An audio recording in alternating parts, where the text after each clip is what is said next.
আপন ঘর, এক বাসা, এই বাসা আর ওই বাসা, দুই ফ্ল্যাট দুই দিকে। ওই ফ্ল্যাটের এর এই ফ্ল্যাটের 17 বছরের প্রতিবেশী যদি আপন কন্যার ইজ্জত লুণ্ঠন করে হত্যা করে, 8 বছরের কন্যা।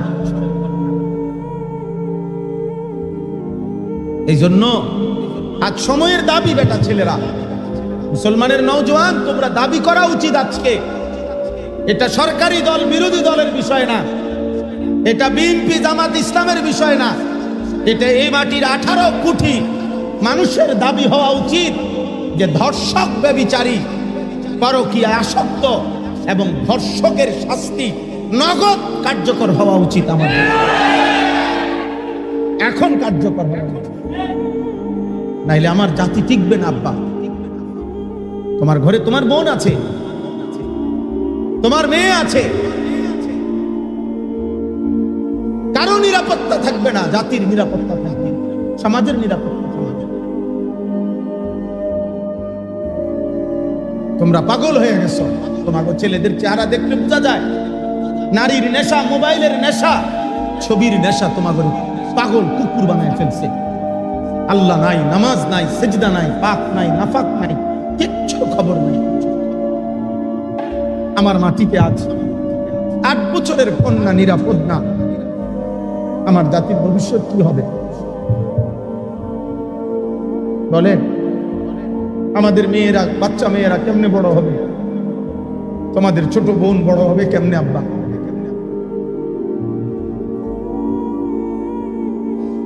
বলো। তোমাদেরও তো অসংখ্য ভাই, তোমাদের ঘরেও তো ছোট বোন আছে।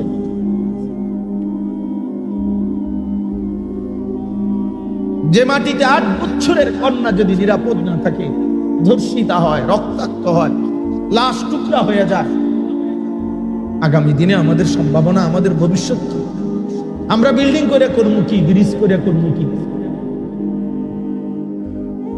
বলে? বলে যে ধর্ষক, ব্যভিচারী, পরকীয়ায় আসক্ত এবং ধর্ষকের শাস্তি নগদ কার্যকর হওয়া উচিত আমাদের। সারাক্ষণ কোন দুষ্ট শয়তান বেঈমানে তুম করে বুঝাইছে যে সারাক্ষণ চুল নিয়ে ব্যস্ত থাকবা। কোন বেঈমানে বললো? পৃথিবীর কোন পাগল তোমাকে বলল যে পুরুষ? আরে পুরুষ তো হলো ওই পাহাড়ের নাম, যে পাহাড় মনের ভিতরে গলে যাবে প্রয়োজনে, কিন্তু পরিশ্রম, শক্ত মাটি ফাইরা যে ফসল উৎপাদন করবে পৃথিবীতে, মানুষের কল্যাণে, যে মানুষের জন্য কাজ করবে, দিবা নিশি ঘাম ঝরাবে, তারই তো বলে পুরুষ। পুরুষ মানুষ এত বিনোদন, পুরুষ মানুষ এত খামখেয়ালি হওয়া, এ তো পুরুষ না,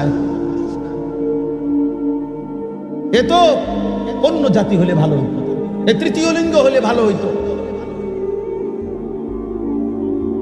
দুনিয়াও চিনলা না, আখিরাতও চিনলা না, না নামাজ পড়ো, না কোনো ভালো কোনো উপার্জনের চেষ্টা করো, কিছুই না। তাহলে এর চাইতে তো তৃতীয় লিঙ্গের মানুষ হইলে ভালো ছিল। তৃতীয় লিঙ্গের যেগুলা, ওইগুলা না সারাক্ষণ সাজে, হিজরা মানুষ যেগুলা, হিজরা, ওইগুলা না বেটা সারাক্ষণ সাজগুজ করে, ওইগুলা না সারাক্ষণ পেখন করে, ফ্যাশন করে, ডোলে লড়ে, কিরকম করে না করে। তুমি তো পুরুষ, তুমি নওজোয়ান, তুমি পৃথিবী গড়বা, তুমি এই সুন্দর সমাজ গড়বা, মানুষ তোমার কাছ থেকে নিরাপত্তা পাবে, সাহসের কথা শুনবে,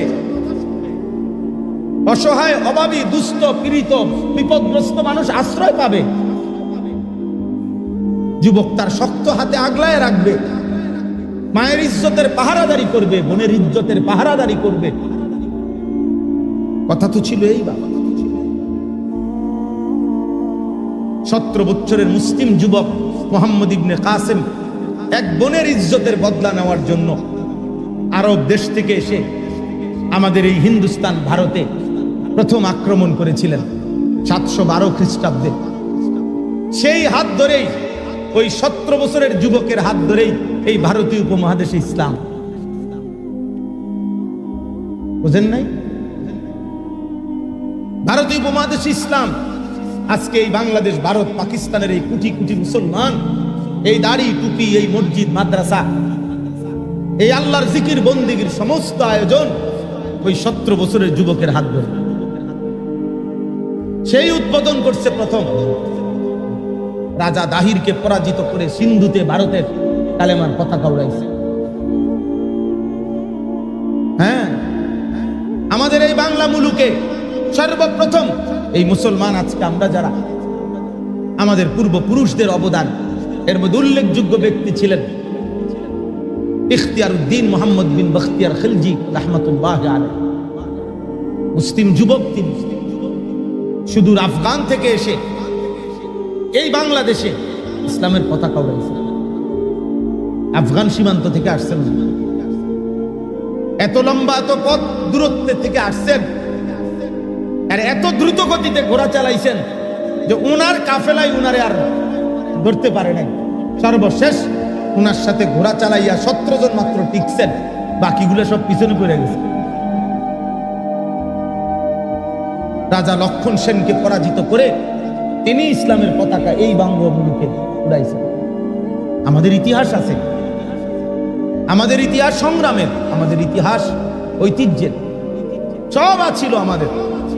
কিন্তু তোমরা অল্প অল্প কয়দিন হয়, আরে 20 বছর আগে আমরাও বড় হয়েছি না, 30 বছর আগে আমরাও ছোট ছিলাম, কিন্তু তোমরা এখন এসে এক সাইজের ছেলে পেলে যে পরিমাণ অসভ্যতার নোংরামি করছো, এটা গত 30 বছর আগের যুব সমাজ করে নাই। আমি নাফরমানি একসাথে শুরু করি, একটা মহল্লার একজন আরেকজনকে ডাকাডাকি করে তোমরা গুনাহ করছো। 10 জন 20 জন একসাথে মোটরসাইকেলের প্রতিযোগিতা করছো, 10 জন 20 জন একসাথে মোবাইলের প্রতিযোগিতা করছো। এক বাবা ওই দিন আমারে বললেন, কায়দা দিলেন, দিয়ে বললেন, হুজুর আমার ঘরের টাকা, আমার সন্তান, আমার ঘরের জমানো টাকা, ওনার ঘরে দিনদার মানুষ 2 লক্ষ টাকা চুরি করে নিয়ে 2 লাখ টাকারই মোবাইল কিনছে, 60টা মোবাইল কিনছে বন্ধু বান্ধব নিয়ে। হ্যাঁ, কসম আল্লাহ, 2 লক্ষ টাকা বাপের চুরি করে 2 লাখ টাকারই মোবাইল কিনা ফেলছে। 7টা মোবাইল কিনছে, বন্ধুদেরকে সবাই দিছে, সবাই মিলে আড্ডা দিবে।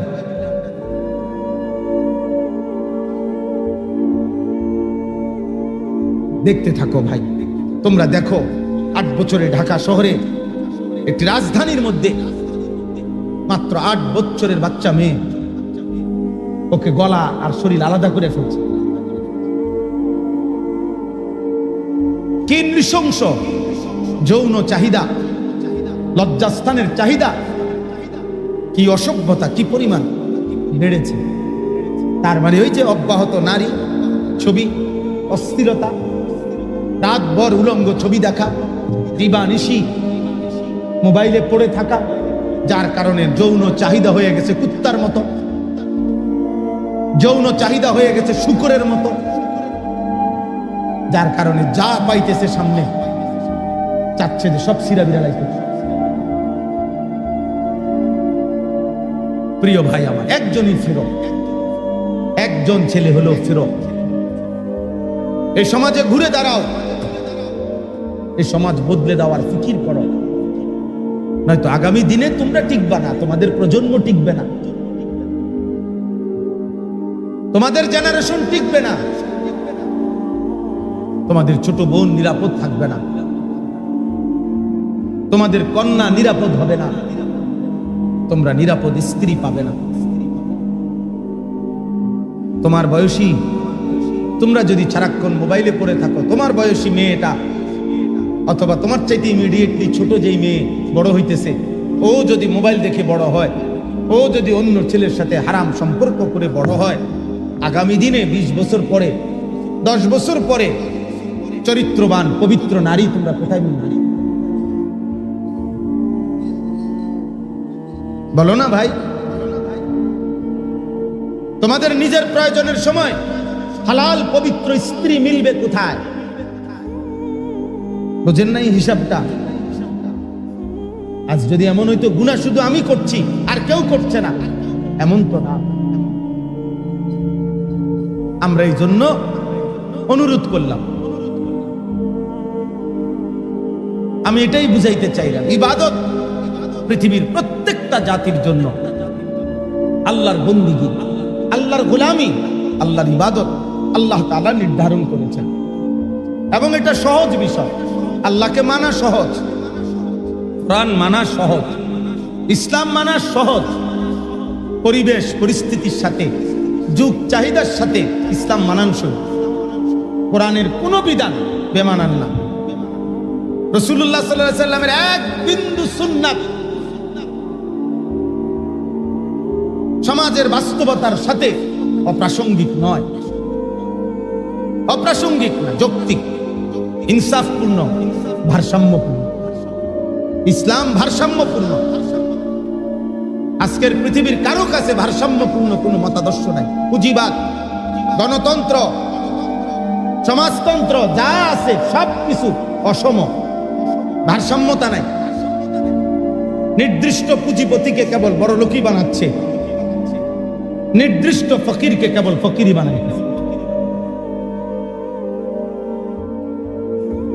তেলের মাথায় শুধু তেলই দিতেছে। ইতিপূর্বেও যে 100 কোটি টাকা লোন নিতে পারছে, ওমা হেতেরে সবাই লোন দিতে আছে। আমি লোন দিতে কইতেছি না, মানে বুঝাইতে চাইলাম। অর্থাৎ এখানে নির্দিষ্ট ব্যক্তিকেই শুধু তোষামত করা হইতেছে। ভারসাম্যপূর্ণ ইসলামের যে যাকাতের বিধান, ইসলামের মধ্যে যে কুরবানির বিধান, ইসলামের মধ্যে যে দান সাদাকার বিধান, এই ভারসাম্যতা যদি থাকতো, সমাজের সহনীয় পর্যায়ে ধনী গরিব থাকতো, থাকবে, এখনো থাকবে, কিয়ামত পর্যন্ত থাকবে, কিন্তু সেটা সহনীয় পর্যায়ে ভারসাম্যপূর্ণ থাকবে। ব্যবধান এত না, একজনের 100 কোটি টাকা, আরেকজনে ভিক্ষা করে, হাত পাততেছে, সে 1 লোকমা খাবার জোটে না। এই অসম ব্যবধান আজকের আধুনিক বিশ্ব, ইউরোপ, এই পুঁজিবাদ, এই বস্তুবাদ এরা করছে। আমরাও আলহামদুলিল্লাহ প্রতিনিয়ত পড়ি। গোটা পৃথিবীর শেষ আধুনিকতাটাও আমরা পড়ার চেষ্টা করি। অতএব এটা কোনোদিনও আমাদেরকে ভারসাম্য আনবে না। আমাদের দেশের না, সারা পৃথিবীর এই সংসদীয় এবং চলার পথের এই যত কিছুর আইন, সব ব্রিটিশের আইন, এগুলা ট্রেনের লাইনের মতো। ট্রেনের যে লাইন, ট্রেনের লাইন বোঝে না, ট্রেনের যে রাস্তাটা, এটার নিয়ম কি? ট্রেনের মধ্যে যদি পৃথিবীর সবচেয়ে শ্রেষ্ঠ ড্রাইভারও বসে, চালক, যত বড় চালকেই বসুক, চালাইতে হবে নির্দিষ্ট এই দুই লাইনটার উপরে। আপনি যত দক্ষই হন, আপনি ওটার ডাইন বামে নিতে পারতেন, তাইলে ট্রেন চলবে না। এই আইন কানুনের জাতাকলে এগুলো এমন সিস্টেম, সবচেয়ে দক্ষ অভিজ্ঞ ব্যক্তিও যদি, সবচেয়ে ইনসাফপূর্ণ ব্যক্তিও যদি ওই মসনদে বসে, ক্ষমতার গদিতে বসে, চাক্কা তো লাইনটা তো হইলো ট্রেনের লাইন, সে এটার ব্যতিক্রম যাইতে পারে না। সে ব্যতিক্রম যাবে কেন? ব্যতিক্রম একটাই, সব ভেঙে ইসলামকে কায়েম করা। যদি ব্যতিক্রম কিছু করতে হয়, সব ভেঙে দাও, আল্লাহর দ্বীন জিন্দা করো। কোরআনই একমাত্র ব্যতিক্রম, কোরআনই একমাত্র ভারসাম্য। এই জন্য গোটা পৃথিবীর প্রতিপক্ষ, পৃথিবীর সমস্ত কাফের, বেঈমান, মুশরিক, মুনাফিক, মুরতাদ, নাস্তিকের প্রতিপক্ষকে ইসলাম বলেন না কি? আর কোন ধর্ম আমেরিকার প্রতিপক্ষ নেই, ইউরোপের, ইসরায়েল, অন্য কারণে নিয়ে মাথা ব্যথা নেই, কারো কোনো মাথা ব্যথা নেই। মাথা ব্যথা কাকে নিয়ে? ইসলাম। ইসলাম। এই পরশুদিন ইউরোপের একটি দেশে নারীরা বিদ্রুপ করার জন্য, এই 2 দিন হয়, আপনার খোলা মঞ্চে, নাচের ওপেন মঞ্চে, ওপেন খোলামেলা, আপনার 3 জন নারী একদম বোরখা পরে, হিজাব পরে একদম আমরা মুসলিম মহিলারা যেভাবে কালো ঢিলে ডালা হিজাব পরে মুখ চোখ ঢাইকা চোখ খোলা থাকে এরকম কইরা স্টেজে আসছে সবার সামনে আইসা আবার এটা সবার সামনে খুলে ফেলাই দিছে কাপড়টা মানে বোরকাটা খুলছে আরে পুরা ওই সাদা গায়িকা নায়িকা নর্তকীর পোশাক যেটা ওইটা তার ভিতরে এবার সবাই হাসতেছে হাততালি দিতেছে মানে বিদ্রুপ করছে ইসলামের বোরখাকে তারা জানে প্রতিপক্ষ ইসলাম এজন্য কোনোভাবে সব বিভিন্ন নীতি বাক্য বলে শুধু ইসলাম আনতে দিতে বলতেন তোমাদেরকে এতগুলো যুবক চেষ্টা করলে সবাই মিলে উদ্যোগ নিলে নামাজি কেমনে বানানো যায় নামাজি হলেই খোদার কসম সে চরিত্রবান হবে এতে কোনো সন্দেহ নেই